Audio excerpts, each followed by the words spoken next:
semua, senang sekali saya Rini Ayuning Tias dapat menjumpai Anak Bayi dalam program kesayangan kita, Dokterku. Siarkan langsung dari studio El Sinta TV, 9,8 FM Fit Radio Bandung, dan 95,7 FM Fit Radio Semarang. Seperti biasa, selama 1 jam ke depan, kami akan menyajikan informasi seputar kesehatan Anda. Dengan tema kali ini, mengenai obesitas pada anak. Bagi Anda yang ingin bertanya langsung, silakan di 021-2520-6, atau bisa juga kirim pertanyaan Anda ke email kami di dokterkuelsinta@yahoo.co.id. Dan pemirsa, kali ini kita kehadiran dengan Dr. RR Kartika Dwi Septining Tias SPA. Beliau adalah dokter spesialis anak di Rumah Sakit Tebet Jakarta. Kita sapa dulu Dr. Kartika yang sudah hadir di samping saya.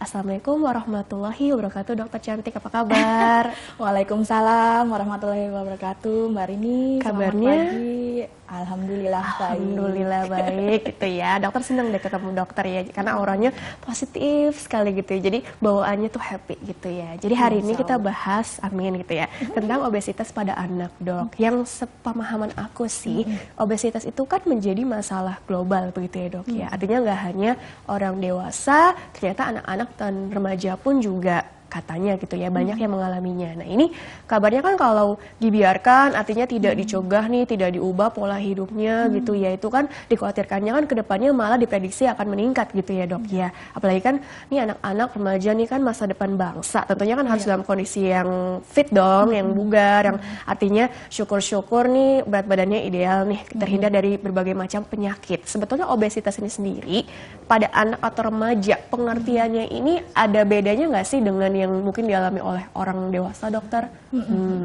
Ya, baik Mbak Rini. Jadi memang benar ya, obesitas pada anak itu sekarang sudah menjadi tren masalah global. Tren ya? Ya, karena makin maju suatu bangsa biasanya memang diikuti oleh peningkatan lagi ini ya, banyak anak dengan obesitasnya itu. Ya, obesitas pada anak dengan dewasa itu sebetulnya sama, cuma pengukurannya aja ya. Jadi definisinya itu adalah kelebihan lemak pada tubuh ya, dan dia bersifat kronis ya. Nah, dan itu terakumulasi ya sedemikian rupa sehingga dia menimbulkan dampak yang merugikan bagi kesehatan pada anak. Ya, kalau untuk kriteria diagnostiknya lagi, pemeriksaan fisiknya itu biasanya kita menggunakan pengukuran indeks massa tubuh. Kalau pada dewasa itu kan kita langsung aja lebih dari 25 itu ya obesitas ya. Tapi kalau pada anak kita menggunakan kurva pertumbuhan ya, di mana diantaranya itu kurang dari 5 tahun kita menggunakan grafik WHO 2006 ya, di mana kriteria overweight itu di mana BMI-nya lebih dari positif 2 dan obesitas itu lebih dari positif 3 ya. Kemudian kalau anak usia 2 sampai 20 tahun kita menggunakan kriteria dengan grafik CDC 2000 dengan kriteria obes itu lebih dari persentil 95 dan overweight itu persentil 85 sampai 95. Jadi intinya kita menggunakan grafik yang disesuaikan dengan usia dan jenis kelamin anak. Ya, karena dia itu kan mengikuti pola pertumbuhan ya. Beda sama dewasa yang pertumbuhannya sudah menetap. Nah, ya, gitu, kayak gitu. Kalau untuk fisik, anamnesis dan lain-lainnya sih hampir sama ya. Pasti selain indeks massa tubuh itu, kita juga harus lihat juga nih, oh ya memang anaknya ada pipi cabi, kemudian dagunya rangkap ya, nggak kelihatan sampai lehernya, gitu kan, dadanya besar, busung gitu kan, perutnya besar. Terus kalau pada anak-anak laki tuh biasanya sampai alat kelaminnya tuh nyusup di dalam lemaknya sendiri. Agak tertimbun gitu ya. Kemudian sampai tulangnya ketutupan itu kan bentuk X seperti itu. Nah itu, terus kemudian kita ukur tingginya berapa, beratnya berapa, kemudian kita plotkan ke grafik tadi sesuai usia dan jenis kelamin. Oh ya ternyata nih lebih dari persentil 95, sudah obes ini. Oh, ternyata kayak tuh gitu. Untuk apa istilahnya mengatakan kalau ini memang benar obes atau enggak, hitung-hitungannya tuh cukup detail juga begitu ya, Dok ya. Karena Kelebihan anak itu lemak intinya itu dalam masa pertumbuhan. Ya, jadi kriterianya kita mengikuti. Kalau dewasa itu kan dia sudah netap kan. Iya, jadi begitu ya, kurang lebih bedanya sih gitu ya. Tapi begini ya, jadi kan harus pandai membedakan dong ya sebenarnya. gemuk-gemuk yang lucu ngegemesin, tapi atau mungkin yang tadi yang memang perlu artinya apa ya istilahnya perhatian khusus, karena kalau dibiarkan khawatirnya kan tadi mengganggu pertumbuhan atau perkembangan juga nggak sih dok, dengan kelebihan lemak yang dia punya, artinya yang tertimbun di dalam tubuhnya itu, begitu dokter. Ancaman-ancaman apa juga ke depannya? Dampak yang merugikan ya, yang dapat kita tekankan dulu di awal gitu ya? Ya, jadi intinya sebenarnya anak gemuk itu nggak semuanya harus ditata laksana. Nggak harus. Tapi anak gemuk yang sudah ya? Sampai ada komorbid lah istilahnya, penyakit penyerta yang merugikan untuk kemudian harinya ya. Di antaranya misalkan saking gemuknya ya, akhirnya dia ada tonsil juga disertai ada pembesaran tonsil, akhirnya dia sering ngorok. Oh, maksudnya tidur. amandel. Nah, jadi karena proporsi ini tonsil sama rahangnya itu kan karena ini kena lemak, akhirnya ngorok ya. Ngorok akhirnya yang kita takutkan kalau dia sampai bener-bener nggak bisa napas tuh pas tidur ya. Itu namanya obstructive sleep apnea. Henti napas saat tidur itu ya dok? Ya, itu paling sering itu ngorok ya. Deh. Kemudian ya penyakit-penyakit metabolik lain seperti hipertensi, kemudian sindroma metabolik seperti diabetes mellitus, kemudian juga psikososial yang paling sering nih, anak-anak obes kan biasanya dibully ya. Nah, jadi bisa menyebabkan gangguan depresi, cemas, seperti itu ya. Kemudian yang lainnya lagi, di gastrointestinal, pencernaan misalkan bisa sampai perlemakan hati, batu empedu. Yang sering lagi reproduksi ya. Nah, reproduksi ini banyak nih anak-anak sekarang tuh sudah mens usia kurang dari 9 tahun sudah pada mens ya kan. Kemudian anak-anak laki juga. Jadi namanya pubertas dini. Pubertas dini. Itu juga bisa menjadi faktor resiko tuh ya obesitas sendiri ya diantaranya. Kemudian juga selain yang tadi gangguan depresi itu ya, kecemasan ya, kemudian juga endokrin, hormon ya, bisa jadi pubertas prekok seperti itu, kemudian penyakit-penyakit metabolik ya, diantaranya itu ya banyak. Itu ancaman-ancamannya begitu ya, artinya gini. Dan anak obes dari kecil itu dia resiko penyakit metaboliknya lebih cepat. Lebih cepat, lebih dini tadi begitu ya. Kan sayang ya, artinya kan kalau usia muda kan perjalanan hidupnya insya Allah kan masih panjang. Ya, betul. Kebayang dong kalau di usia-usia katakanlah di bawah 20-an sudah mengalami yang tadi penyakit komorbid gitu ya dok ya. Hipertensi di awal kan kasihan nggak sih? Kolesterol tinggi. Nah itu dia. Nah, itu kan bisa jadi nyumbet ya. Dislipidemi. Tapi ada gini dok, tadi kan katanya nggak semuanya sih yang gemuk tuh harus di treatment gitu ya dok. Artinya kan kecuali yang memang sudah mengganggu kualitas hidup si anak, tadi sampai tidurnya mungkin jadi nafasnya agak sesek, mungkin khawatir henti nafas saat tidur, artinya kan pasti nggak nyaman kebangun-bangun terus tiap tidur tiap malam gitu kan.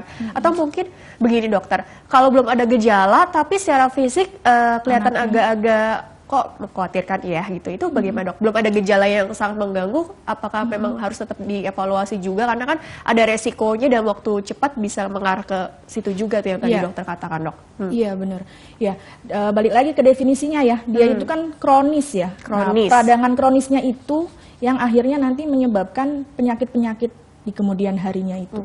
Ya, jadi kemungkinan kalau masih baru ya, ataupun dia juga belum sampai indeks massa tubuh yang lebih dari persentil 95 kriteria obes tadi, mungkin kita baru ngelihat seperti anak gemuk aja.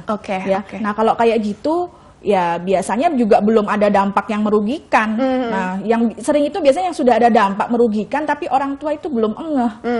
Ya. Nah, makanya gunanya periksa apa istilahnya pertumbuhan ya. Walaupun anak nggak sakit, tapi kan di sekolah juga ada tuh yang namanya ukur tinggi, ukur berat. Nah, kalau dia sudah masuk kriteria obes, ada nggak sesuatu yang harus diintervensi? Jika tidak ada, ya sudah perilaku makan, aktivitas fisik yang kurang. Nah, itu diperubah ya.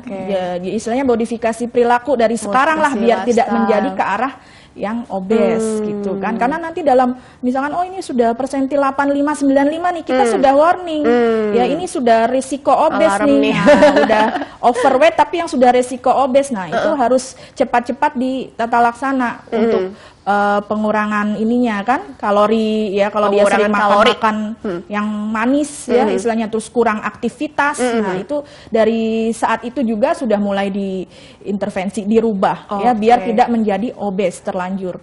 Jadi sebenarnya berarti aktivitas nih dan juga tadi pola makan yang perlu diubah. Tapi sebenarnya gini, kalau kita balik lagi ke belakang gitu ya, sebenarnya ada kebiasaan-kebiasaan lain juga nggak sih yang apalagi kan sekarang kan terlalu sedentary lifestyle ya, terus anak umur berapa misalnya maunya makan sambil main gadget atau di depan TV gitu ya.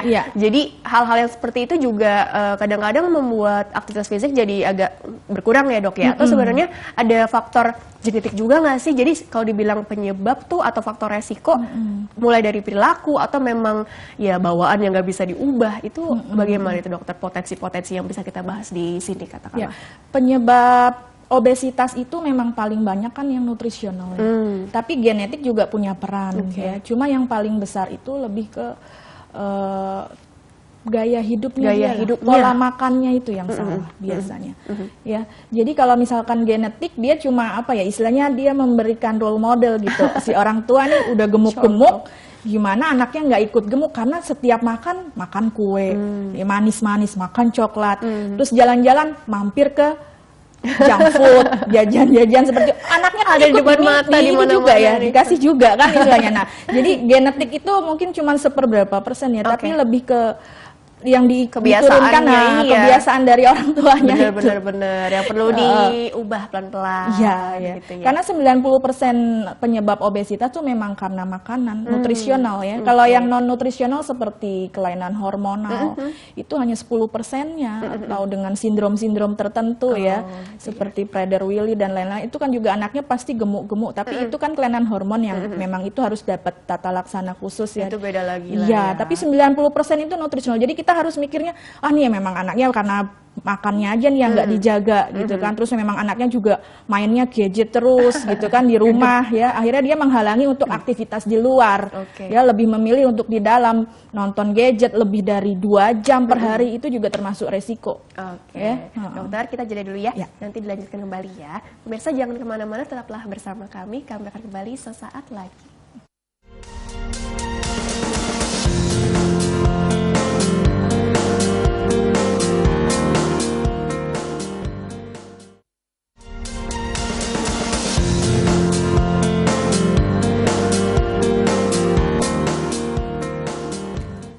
Ya pemirsa, terima kasih dan masih bersama kami di program Dokterku, masih membahas mengenai obesitas pada anak bersama dengan Dr. RR Kartika Dwi Septining Tias SPA, dokter spesialis anak di Rumah Sakit Tebet Jakarta. Dokter, dilanjutkan kembali ya.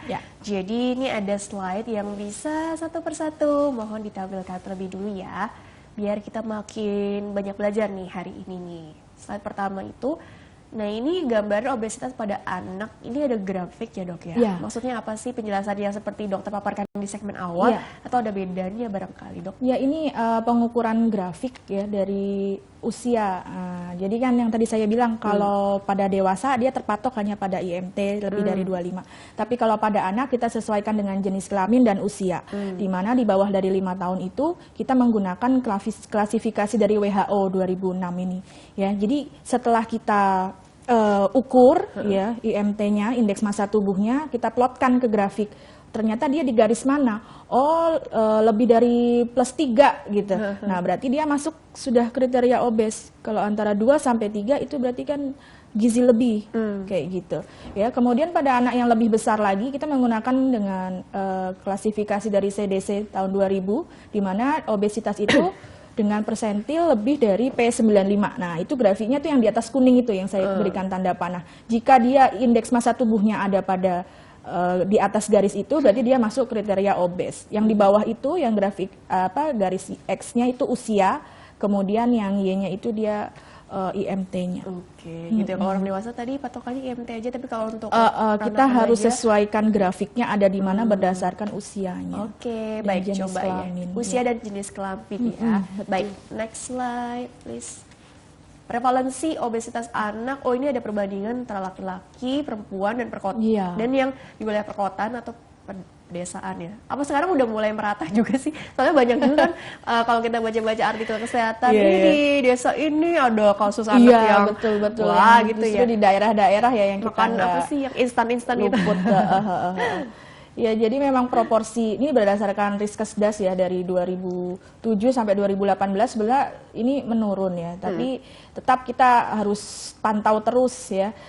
Dan paling banyak itu pada anak usia sekolah ya, 5 sampai 12 tahun ya, di mana prevalensinya bisa sampai 12,3% dari penelitian yang dilakukan IDAI tahun 2004 ya. Dan memang jenis kelamin laki-laki itu lebih banyak kalau pada anak ya. Kemudian tempat tinggal perkotaan jelas lebih banyak karena memang di sana mungkin akses untuk makanan-makanan yang cepat saji juga lebih banyak ya. Kalau di desa itu kan masih ya banyak makanan-makanan sehat lah, tapi ya nggak ini juga ya, udah nggak general juga sekarang ya. Di desa sekarang udah sampai masuk ke pelosok juga makanan-makanan itu ya. Udah banyak lah dok gitu ya, dok, betul. Tapi ya mungkin balik lagi tadi ke kebiasaan aja kali ya. Kalau mungkin anak-anak di perkotaan ada di depan sekolahnya sekarang udah ada gitu ya. Jadi tadi akses tadi sih, lebih ke akses tadi yang lebih banyak lah gitu. Oke, coba slide selanjutnya barangkali.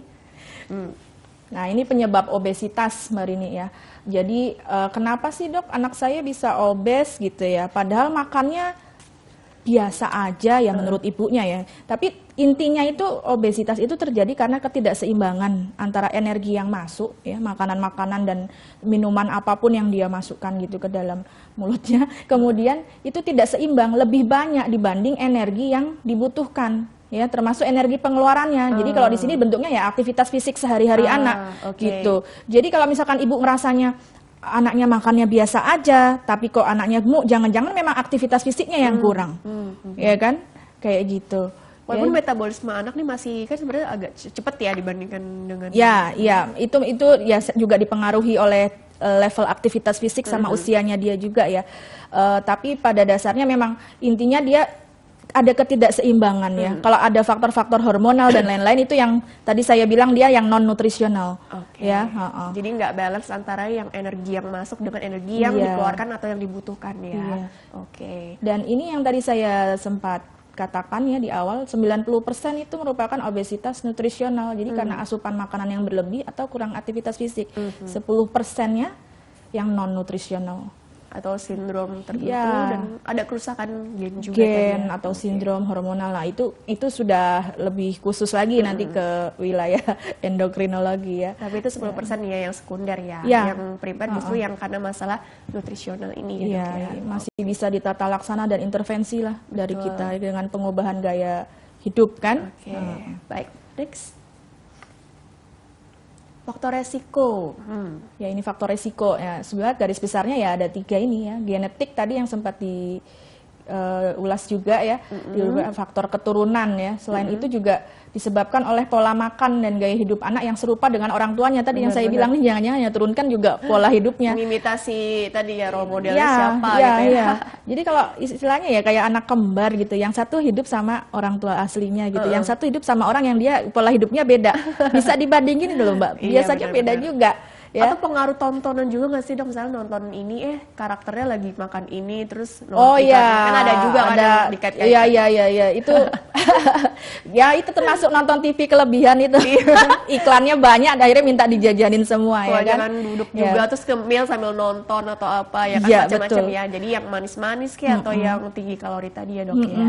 Penurunan aktivitas fisik itu tadi ya, sama satu lagi kebiasaan makan yang buruk. Ya, bukan makanan yang seimbang gizi, tapi yang kelebihan kalori dari lemak atau makanan manis-manis. Atau sebenarnya makannya jarang-jarang sih dok gitu ya, tapi mungkin ya tadi sekali makan yang tinggi langsung kalori, banyak, yang food atau apa gitu ya dok, kan ada aja kadang kayak begitu ya, atau banyak kayak makin kesini ya. Coba slide selanjutnya lagi. Masalah perilaku soalnya kan. Coba slide berikutnya. Faktor resiko obesitas, ini apa nih maksudnya ada perbandingan? Ini dari beberapa penelitian banyak ya, dari Indonesia maupun luar negeri. Ternyata ya paling banyak nih contohnya, asupan energi berlebih itu meningkatkan resiko 4,7 kali ya, daripada anak-anak yang tidak berlebih untuk asupan energinya. Kemudian orang tua obes, ya, konsumsi makanan cepat saji yang sering, susu formula yang diberikan sebelum usia 6 bulan, ya, itu juga meningkatkan resiko obes di kemudian hari, ya. Kemudian aktivitas fisik rendah, tidak sarapan pagi, akhirnya dia ngemil-ngemil di sekolah, terus pas makan siang langsung seperti balas dendam itu.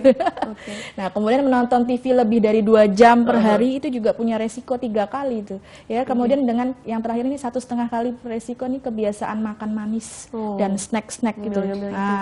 Kalaupun mau ngemil ya ngemil buah gitu ya yang kalau mau yang buah yang sehat tinggi serat lah. Tinggi serat. Ya, mengenyangkan tapi kalorinya sedikit kan serat itu. Dan juga jangan lewatkan sarapan supaya nanti makan siangnya atau nggak balas dendam gitu ya, Dok ya. Jadi kan juga dipakai saat sekolah kan berpikir gitu ya, langsung termetabolisme dengan baik gitu kan. Kalau itu lapar gitu di sekolah, udah ngantukan, lapar, siangnya langsung jajan. Jadi nanti evaluasi untuk perubahan perilakunya juga termasuk ke jam atau jadwalnya ini yang teratur ya, Dok ya, sehari betul. makan berapa kali. Ya, kita namakan itu food rules ya, termasuk pola makan yang benar ya. Bagaimana pola makan yang benar itu dengan food rules, di mana itu terdiri dari 3 kali makan besar, diantaranya ada 2 kali cemilan disertai air putih. Nah, cemilannya ini pada anak obes harus yang berupa serat, ya. Jadi sayur, buah lah, buah-buahan gitu, bukan cemilan-cemilan yang manis-manis atau yang coklat-coklat kayak gitu. Biskuit atau apa gitu ya. Betul. Terus lama makan juga tidak lebih dari 30 kali, 30 menit ya per kali. Nggak Kemudian setengah jam. Makanannya juga harus porsinya yang seimbang gizi. Ya, 50% karbo, 30% lemak, 20% protein. Jangan lebih dari 50% lemak istilahnya kayak gitu ya. Nah, yang kebanyakan menyebabkan anak obes itu kan karena ketidakseimbangan gizinya itu. Ya, makanan yang dia asup itu lebih banyak kadar lemaknya. Jadi jadwalnya, jumlahnya, jenisnya, betul. Cara cara penyajiannya atau cara penyajiannya juga ya, makanan olahan ya kayak sosis ya kan. Terus ya daging-daging burger gitu kan. Kentang-kentang goreng, ya itu ya. Yang enak-enak pokoknya, Mbak. Aduh, ya kalaupun boleh tapi ya sekali-sekali aja kali ya maksudnya, ya, Dok, namanya red food ya. Jadi ada nanti 1 kali deh, Bu, seminggu boleh gitu. Tapi jangan terus tiap hari. Saya itu ada pasien setiap hari es krim lebih dari 3 kali. Ya Allah, ini berarti sumbernya. Ada loh. Jadi ada green food, ada yellow food bukan ya? Atau yang tadi red food tadi yang jarang-jarang dimakan. Green, yellow, and red food. Itu mungkin bisa di googling sendiri juga kali ya, Dok. Oke, coba slide selanjutnya lagi tentang apa dampak fisik dan psikososial. Tadi udah dibahas ya, Dok ya. Tapi untuk yang ciri-ciri fisik yang katakanlah, kita nggak ngeh kalau ternyata adalah salah satu tanda-tanda obes juga gitu ya, Dok. Ini yang paling sering bagaimana, Dok? Ya datang, Dok, ini anak saya kok belakang lehernya hitam-hitam, ini kenapa, Dok? Ya itu ternyata anaknya juga obes ya. Ini namanya akantosis nigricans ya. Itu karena memang peningkatan resistensi insulin. Resistensi insulin tuh ya. Iya, itu resistensi insulin itu sendiri ya karena obesitasnya. Ya, jadi kalau mau diobatin ya obesitasnya diobatin, istilahnya diturunkan. Kalau itunya sih agak sukar ya dihilangkan ya, tapi ada beberapa treatment sih yang bisa diberikan. Kan khawatirnya apa ini masalah kulit yang artinya apa memang kenapa nih gitu ya? Ya, itu biasanya di daerah lipatan. Resistensi insulin kan. Ya. Makanya hati-hati kalau anaknya udah gemuk tuh sampai ada hitam-hitam di bagian-bagian lekukan itu. Ini udah obes, udah dibersihin, misalkan dimandiin atau apa disikat kok nggak hilang-hilang ya. Tapi itu karena memang dari dalamnya tadi ya. Oke, coba slide selanjutnya lagi tentang apa? Ini bahaya ya. Nah, itu yang ada sumbatan saat tidur itu ya. Kalau misalkan lemak di daerah rahang sini kan. Istilahnya sleep apnea syndrome Alsace. Kemudian ada perlemakan hati. Fatty liver dong. Ya kan. Kemudian kelainan bentuk tungkai ya, biasanya kan jadi seperti X gitu ya, karena saking gemuknya sampai tulangnya tuh juga agak-agak bengkok gitu ya. Iya. Kemudian bentuk. Juga bullying ya. Ya, pada anak-anak gemuk itu biasanya lebih di sekolahnya tuh lebih sering menyendiri lah karena gemuk. Ya Allah. Jangan gitu adik-adik. Dan penurunan konsentrasi belajar juga. Aduh, anak-anak gemuk itu rentan banget ngantuk di sekolah ya. Bisa udah gitu nggak sarapan lagi tadi ya. Akhirnya prestasi belajarnya otomatis juga turun gitu. Karena semalamnya juga tidurnya mungkin terganggu juga ya, Dok. Iya, bisa. apa gitu ya. Oke deh gitu ya. Jadi sebenarnya ini gambaran tentang bahaya obesitas pada anak seperti apa ya, yang tadi sudah dipaparkan di segmen di awal sebetulnya dok ya, penekanan aja. Coba slide selanjutnya lagi tentang apa? Tata laksana obesitas ya. pada Nah, anak. yang perlu digarisbesarkan tujuannya itu hambat laju kenaikan berat badan yang pesat. Ya, tapi kita tetap mempertimbangkan adanya tumbuh kembang pada anak. Jadi istilahnya kita mengurangi makan, tapi bukan terus akhirnya anaknya jadi nggak tumbuh gitu. Ya, makanya yang diselektif lah istilahnya. Ya, kurangi asupan kalori ya. Kemudian tingkatkan keluaran energi seperti olahraga gitu ya, modifikasi perilaku anak ya, tentunya orang tua, guru di sekolah itu semua juga butuh dukungan dari situ semua ya, libatkan semua pihak sekolah ya.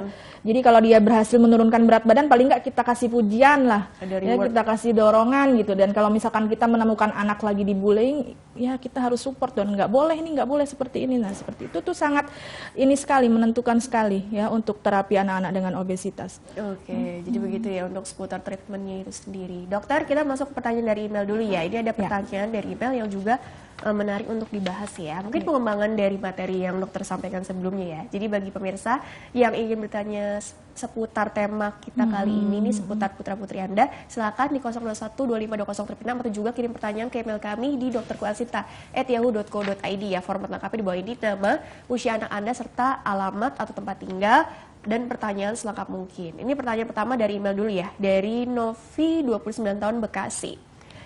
Dokter, saya mau tanya masalah obesitas dan hormon pada anak perempuan.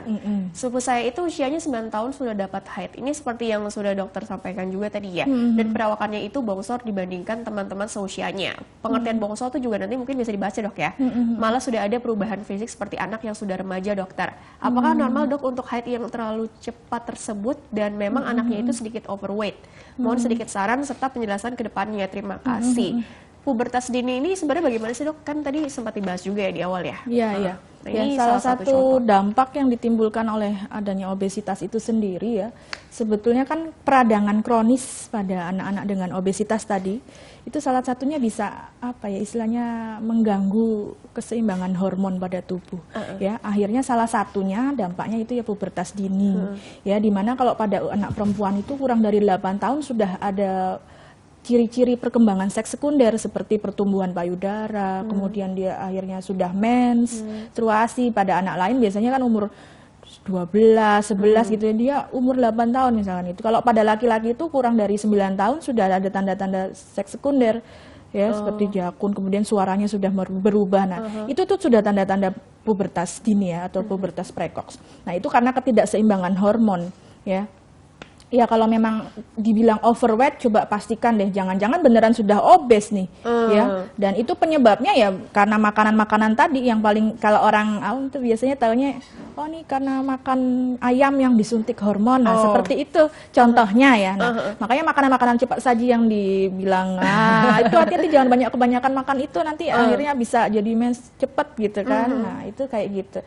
Nah, pentingnya ini kita harus sebetulnya kita harus ini ya dipastikan dulu nih jangan-jangan memang sudah ada kelainan hormon, jadi perlu ada tindak lanjut ke bagian endokrinologi anak lah ya, seperti cek hormon ya, endokrinologi anak itu ada apa misalkan ketidakseimbangan hormon di reproduksi ya, estrogen, estradiol, testosteron seperti itu mesti dicek. Karena apa Mbak istilahnya, kalau memang dia harus dapat tata laksana, paling nggak kita mencegah penyakit yang nanti di masa depannya itu dia bisa jadi kanker ovarium, tumor otak seperti itu. Itu kan nanti kesananya seperti itu ya kalau memang dari awal sudah ada resiko gitu ya. Iya, dan yang tidak kalah pentingnya ya seperti apa ya, gangguan dampak ke psikososialnya ya. Bayangkan anak umur 9 tahun kelas 4 SD ya, mungkin itu ya. Nah, itu sudah badannya sudah seperti anak remaja. Pasti kan dia kayak ada perasaan beda sendiri gitu dengan teman-teman yang lain. Pasti itu lambat laun akan bikin dia tambah depresi, ya enggak? Nah, yang kayak gitu-gitu yang harus kita pikirkan ya, karena kedepannya nanti jadinya mempengaruhi perkembangan anak juga di kemudian hari. Jadi intinya ya harus dipastikan ini memang ada obesitas dengan ada komorbid penyakit penyerta, misalkan sudah ada pubertas prekok ya kan, di pubertas dini ya kita konsulkan ke bagian, ada lebih baiknya itu dikonsulkan dulu lah ke bagian endokrin anak gitu ya, untuk memastikan dia tidak ada sesuatu yang bersifat berlebihan atau kekurangan yang akhirnya dia harus dapat terapi ya, karena nanti dampaknya efeknya ke depannya untuk mencegah penyakit-penyakit tadi, cancer di bagian reproduksi utamanya tuh ya. Udah gitu juga kita harus cepat-cepat tata laksana obesitasnya, karena apa, sudah dengan penyakit komorbid kan tadi ya, obesitas yang disertai penyakit komorbid kita harus tata laksana segera dengan baik ya, agar nanti dampak psikisnya juga nggak sampai kebablasan ya, jadi anaknya nanti depresi malah jadi tambah ini. Oke. Nggak baik. Jadi begitu ya evaluasinya ya. Jadi sebenarnya gini dok, berarti ada kasus-kasus tertentu yang memang ini perlu ini nggak sih intervensi yang untuk masalah hormonalnya ini begitu ya dok? Ya, karena ya. memang harus sesuai dengan tadi kan ada apa sih grafik tuh disesuaikan dengan usia atau mungkin jenis kelamin tadi ya dok ya. Jadi kalau untuk usia segini harusnya sih begini gitu ya dok. Jadi ada patokan-patokannya yang memang harus mengikuti standarnya gitu ya. Nggak over, nggak yang under juga, ibaratnya begitu ya dok ya? Iya, ada idealnya. Idealnya kan di persentil 50 tadi itu. Ya, kalau obes kan di atas persentil 95. Dan memang anak-anak dengan obesitas yang primer atau disebabkan karena nutrisional, dia itu memang punya perawakan yang bongsor-bongsor. Ya, karena memang istilahnya tinggi badan per usianya tuh lebih dari persentil 50 gitu. Ya, itu yang khasnya pada nutrisional. Justru yang karena kelainan hormon biasanya ya dia malah ada kelainan tinggi badan gitu, istilahnya nggak normal, dan umur tulangnya juga nggak normal. Kalau anak-anak yang karena nutrisional umur tulangnya normal tapi anaknya bongsor-bongsor karena memang kan istilahnya growth hormonnya beda gitu. Tapi kalau untuk evaluasi tadi pola makan yang tadi tinggi lemak juga atau bagaimana, jadi bagian juga dok yang fokus utamanya juga atau bagaimana dok? Hindari makanannya itu. Pengaruh nggak sih dok untuk, kan biasanya kalau yang tinggi lemak tuh ada kaitannya nih untuk ke masalah hormonal nih biasanya. Ya intinya kalau tinggi kalori banyak lemak itu kan nanti jadi sel-sel lemak itu nanti istilahnya ya dia itu jadi menyebabkan peradangan kronis gitu di dalam tubuh. Nah, peradangan kronis ini bisa di semua sel ini ya, bisa di pembuluh darah jadi penebalan apa istilahnya tuh tunika intima gitu ya istilahnya gitu. Kemudian di sel-sel lemak, nah itu dia bisa jadi juga apa istilahnya penumpukan lemaknya jadi lebih banyak fat. Terus kemudian di hati jadi fatty liver.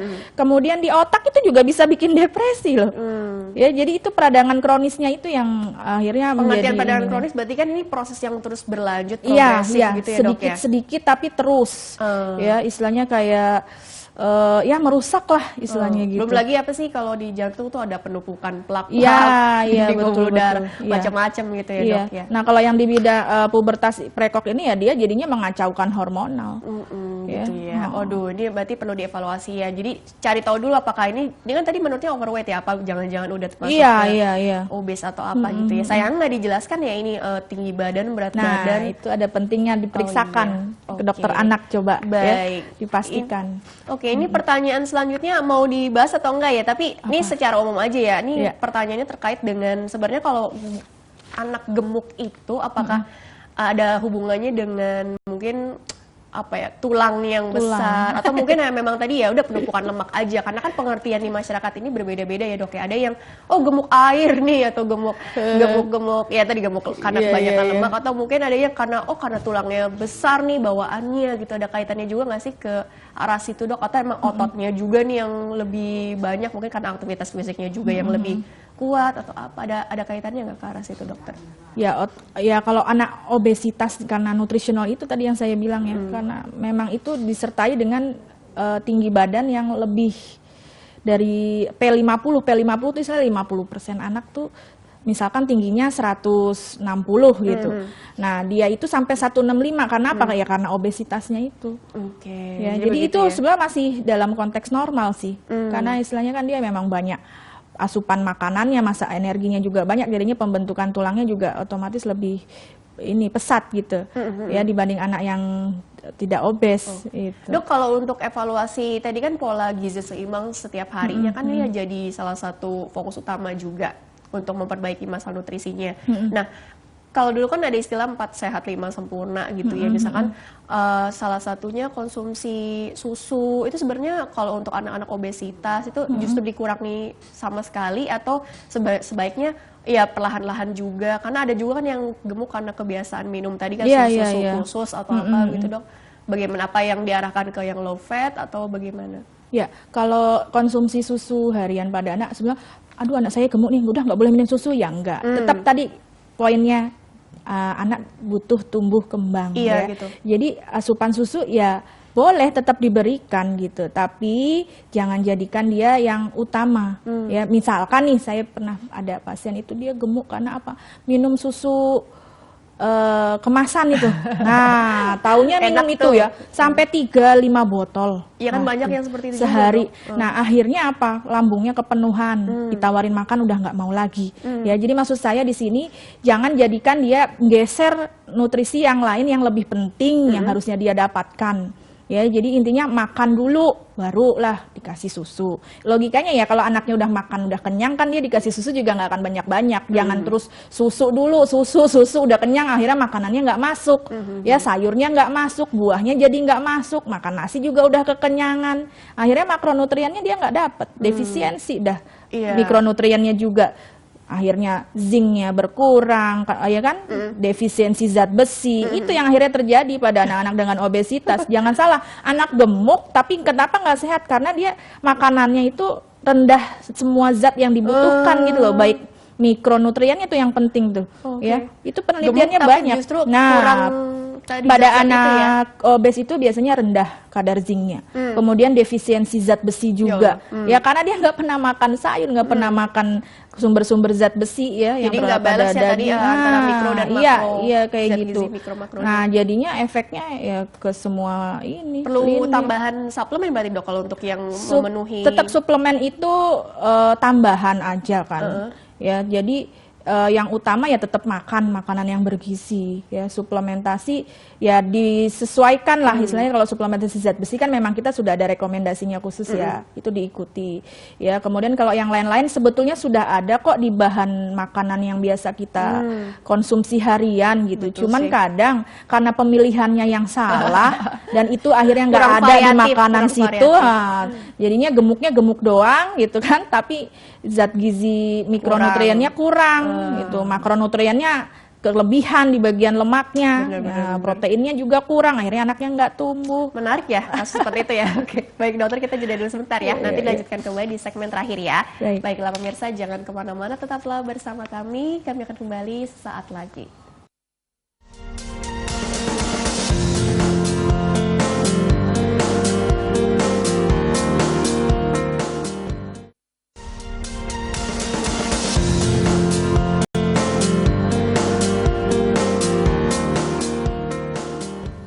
Ya pemirsa, terima kasih Anda masih bersama kami di program Dokterku, masih membahas mengenai obesitas pada anak bersama dengan Dr. RR Kartika Dwi Septining Tias SPA, dokter spesialis anak dari Rumah Sakit Tebet Jakarta. Dan dokter dilanjutkan kembali ya mengenai sekarang tips untuk tadi kan untuk mengatasi masalah nutrisi, tentunya kan perubahan pola makan, terus juga peran orang tua udah pasti ya, karena kan siapa lagi kalau bukan orang tua atau caregivernya barangkali. Nah, ini untuk sekarang menumbuhkan kesadaran juga nih, motivasi yang kan anak nih biasanya kalau harus menurunkan berat badan nih, kalau untuk alasan kesehatan nih kayak apa nih, atau mungkin untuk masalah psikososial lainnya juga dia perlu dikasih tahu juga nih apa efek-efeknya nanti kalau kamu katakanlah bisa dibilang nih berat badannya nggak turun-turun nih gitu ya. Jadi sebenarnya untuk peningkatan aktivitas fisiknya apa sih yang bisa orang tua kasih apa ya contoh lah barangkali hal-hal sepele barangkali yang sebenarnya nggak kepikiran, tapi ini justru malah kalau dirutinkan malah bagus untuk mungkin pembakaran lemaknya atau apa begitu dokter? Ya. Jadi adanya pengurangan kalori itu bisa menurunkan berat badan, tapi kalau ditambah dengan aktivitas fisik jelas lebih signifikan.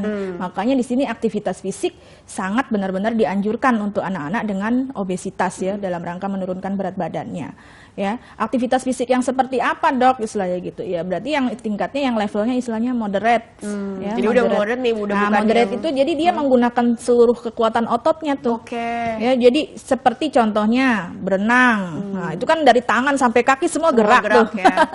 Terus bersepeda. Nah, kalau anak-anak wanita itu coba dileskan menari, ya kan? Nah, atau olahraga-olahraga karate atau apa. Nah, pokoknya kita biasakan aktivitas-aktivitas fisik yang terutama di luar ya.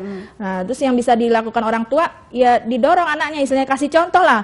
Ya, anaknya disuruh olahraga tapi orang tuanya diem di rumah, makan-makan ya. Akhirnya mau nggak mau kan orang tuanya, ayo kita bersepeda keluar gitu. Tapi kalau lagi masa-masa seperti ini memang susah ya, tetap kita pakai protokol kesehatan loh ya, jangan lupa ya. Jadi tanpa ini apa terus jadi tidak mengindahkan protokol kesehatan jadinya keluar malah resiko ya.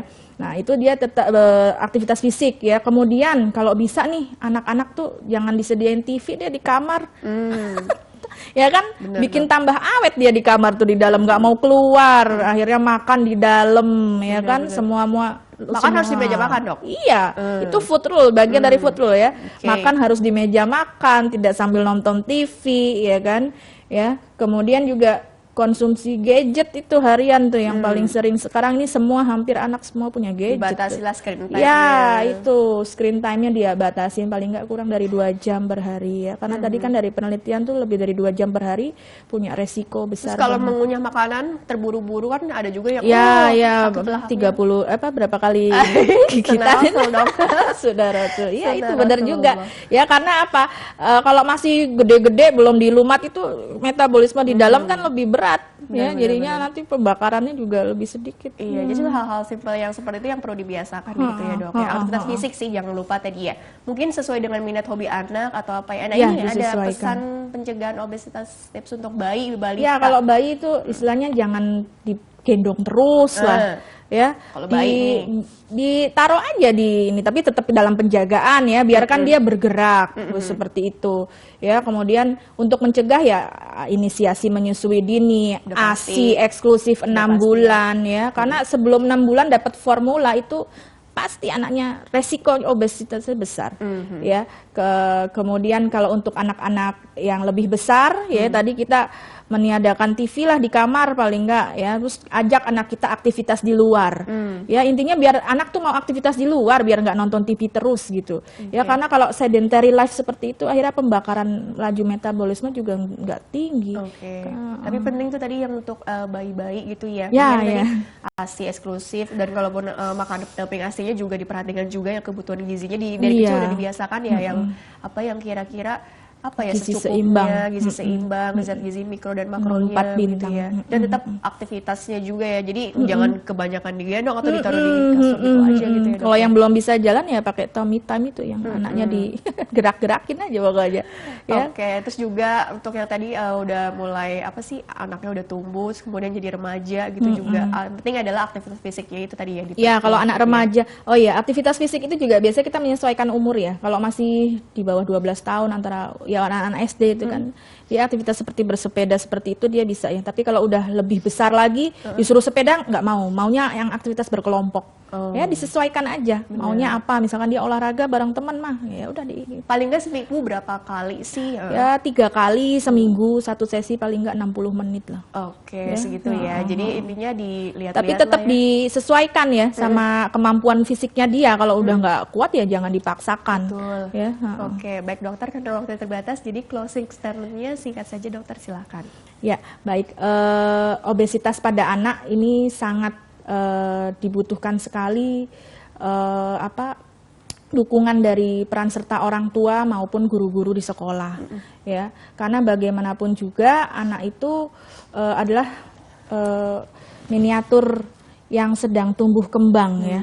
Nah, dia itu semua ikut dari kitanya, yang ngasih kita makan kita, yang ini juga kita, yang jaga kita, yang ngatur semuanya kita. Jadi alangkah baiknya Bapak Ibu ini bisa tahu nih perkembangan anak ya, paling nggak timbang ukur lah berat badan sama tinggi badan harian paling nggak tiap bulan ya. Kalau di sekolah itu kan ada tuh pemeriksaan sekolah.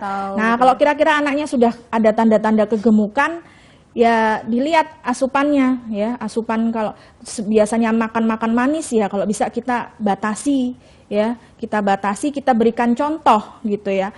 Nah, kemudian juga aktivitas fisiknya itu yang penting banget ya. Karena anak-anak dengan aktivitas fisik itu ngurangin nafsu makan loh, Mbak. Jadi sering ajak anak untuk aktivitas fisik di luar. Ya, itu yang sekarang sudah mulai pada berkurang ya, karena semua banyak teknologi maju, jadinya semua pada di dalam rumah main gadget. Apalagi nanti alasannya pandemi. Itu nggak jadi alasan nih, sekarang udah mulai transisi. Ya, silakan dibawa anaknya keluar keluar rumah ya. Dengan protokol kesehatan ya. Dan kalau memang sudah ada faktor komorbid ya dengan gejala penyerta tadi yang saya bicarakan ya, misalkan anaknya mulai udah mens duluan, kemudian udah mulai tidurnya ngorok ya, udah yang lain-lain itu coba dibawa ke dokter ya. Itu yang benar-benar harus ditata laksana cepat ya, karena kalau tidak dia akan membahayakan di kemudian harinya. Tapi tetap dalam prosesnya harus apa ya, jangan memaksakan harus begini targetnya dalam waktu ya, semuanya ada kita punya guideline-nya ya. Jadi misalkan pengurangan kalorinya 200 sampai 500 kalori hariannya. Kemudian pengurangan berat badannya juga nggak boleh lebih dari setengah. Ya, kita targetnya ya setengah kilogram aja per minggu. Dan target berat badannya harus 20% di atas berat badan ideal. Gitu ya, karena dia masih butuh intinya tumbuh dan kembang. Iya, baik dokter. Ya, itu. Terima kasih telah berbagi ilmu di sini. Insya Allah membawa banyak manfaat untuk orang banyak. Sukses dan berkah selalu untuk dokter ya. Ya, sama-sama. Iya, baiklah pemirsa, terima kasih juga Anda telah mengikuti program ini. Saya Rini Ayuningtyas beserta seluruh yang bertugas mohon undur diri dari hadapan Anda. Terima kasih dan sampai jumpa.